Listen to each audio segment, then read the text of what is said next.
people. Now, I'm not going to take you to every single book in the Bible, but if we skip ahead just a couple of books to Numbers chapter 12.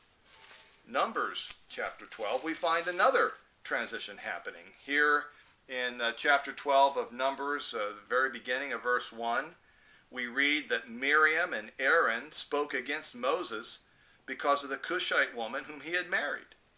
Now, stop and think about this for a moment. Moses is the leader of his people. He has led them out of slavery. He is about ready to lead them to the promised land. And he wants to take a Cushite woman as his wife. And Aaron and Miriam come up against him for it. What a transition that took place in Moses' life and in Aaron's life and in Miriam's life as a result of this betrayal of confidence that had taken place. But we find that it was used by God. It was a transition that God had in mind for all of them, and it ended up being okay. But there was certainly difficulty in that transition, especially for Miriam during this transitional time. If we fast forward to Joshua chapter 12, Joshua is the leader that followed Moses. Joshua, the great general that led the people of Israel into the promised land. And just reading verse 7, the first part of it, and these are the kings of the land whom Joshua and the people of Israel defeated. Now, all of chapter 12 of Joshua lists all the people that were defeated by the Israelites. The Israelites went into a time of war, a time of conquering. Honestly, I am sure, I'm not a warrior, I'm not a soldier, but I'm sure that they would just as soon have crossed the Jordan. They would have been probably by this point happy to stay on the other side. And yet they were obediently following God through this transitional time, even a time of battle, a time of fighting. If God was on their side, they learned to follow God, and when they followed God, things went well. When they didn't follow God, things didn't go so well. Transitions are a great opportunity for us to really check our own selves and say, hey, are we following God here or not? Are we being obedient to what God wants us to do? Again, if we just fast forward a little bit to 1 Samuel chapter 12. Here in 1 Samuel 12, we find Samuel being the last great judge of the Israelites. Now, there is a period of time here where the Israelites did not have a monarchy, they had a theocracy. And basically the judge was not someone in long black robes like we think of today. The judge was someone who followed God, who interpreted God's desire and gave it to the people. And Samuel was the greatest judge of all.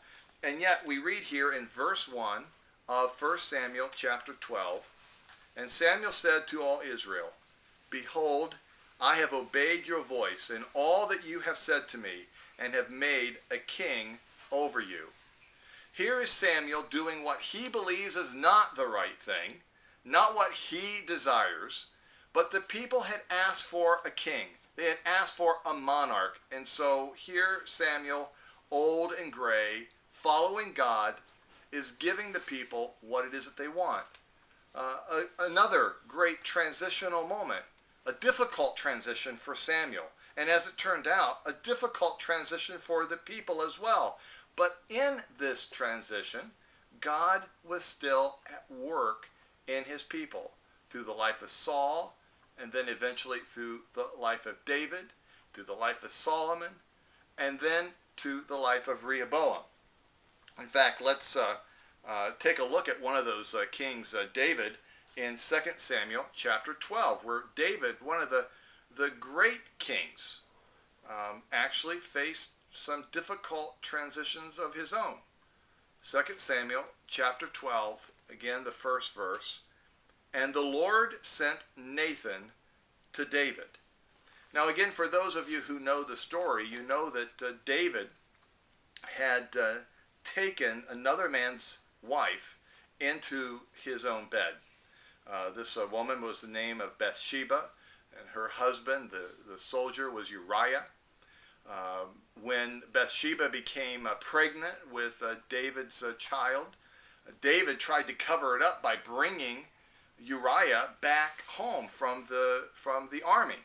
But this soldier, Uriah, was so honorable that he wouldn't even enter his own house to sleep with his wife and rather stayed out on the porch. And everybody knew it. So David caused Uriah to be killed in battle. And then David took Bathsheba as his own wife. And Nathan here, the prophet Nathan, the preacher Nathan, is going to David and confronting him with what he did. This was another very difficult transitional moment for the life of Israel and for the life of David. As it turned out, this child was lost in childbirth. And yet, we see God still working through this transition. What did we read earlier this week in our Bible study in Matthew chapter 1? That Jesus came out of the line of David and the wife of Uriah.